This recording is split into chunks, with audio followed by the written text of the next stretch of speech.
cérémonie revêt à nos yeux une importance capitale et multiforme, tant l'électrification rurale est porteuse d'espoir et d'espérance pour notre localité, pour notre département et pour le Sénégal.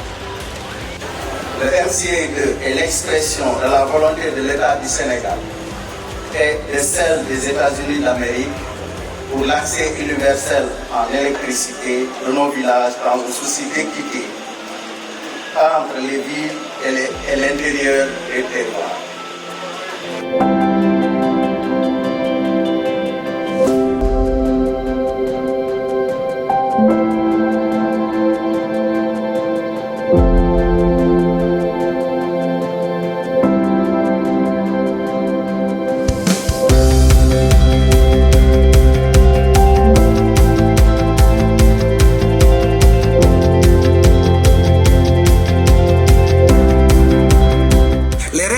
Du compact concourt à l'accès à la souveraineté énergétique de notre pays, le Sénégal. Souveraineté indispensable à la souveraineté agricole, à la souveraineté numérique, à la souveraineté industrielle et plus largement à la souveraineté économique. Ce projet d'accroissement de l'accès que nous lançons aujourd'hui ici, à Keur Oumar, va étendre le réseau électrique du Sénégal dans les zones les plus reculées, dans les zones périurbaines du pays. Et plusieurs milliers de ménages dans les régions sud et centre seront concernés. Toutefois, il est à souligner que l'impact de ce projet, bien entendu, va au-delà des infrastructures.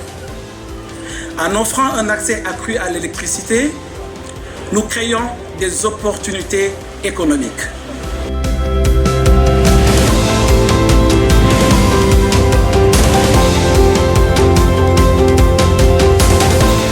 Le lancement de ce projet est une étape majeure du Millennium Challenge Corporation Senegal Power Compact et les efforts du gouvernement du Sénégal en faveur de l'accès universel à l'électricité.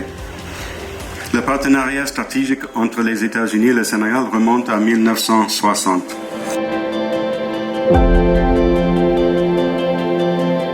Aujourd'hui, nous sommes réunis pour célébrer l'un des partenariats les plus importants de l'histoire des relations entre les États-Unis et le Sénégal.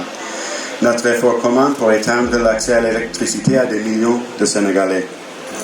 Grâce à un investissement de plus de 300 milliards de francs CFA des États-Unis et de 27 milliards de francs CFA du gouvernement du Sénégal, le MCC Senegal Power Compact marque un tournant important dans notre long partenariat et symbolise notre volonté inébranlable de réduire la pauvreté au Sénégal à travers une croissance économique durable.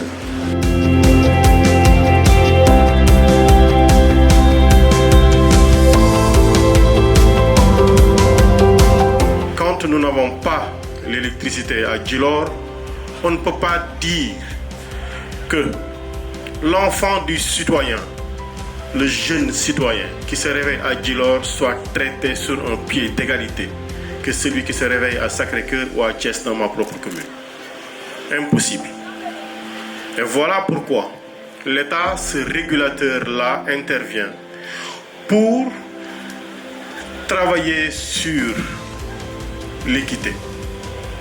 Et voilà que dans ce contexte, il y a un acteur extrêmement important, le peuple américain, qui accompagne le peuple sénégalais dans sa volonté de restaurer l'équilibre entre les communautés malgré les distances qui peuvent les séparer sur un même territoire.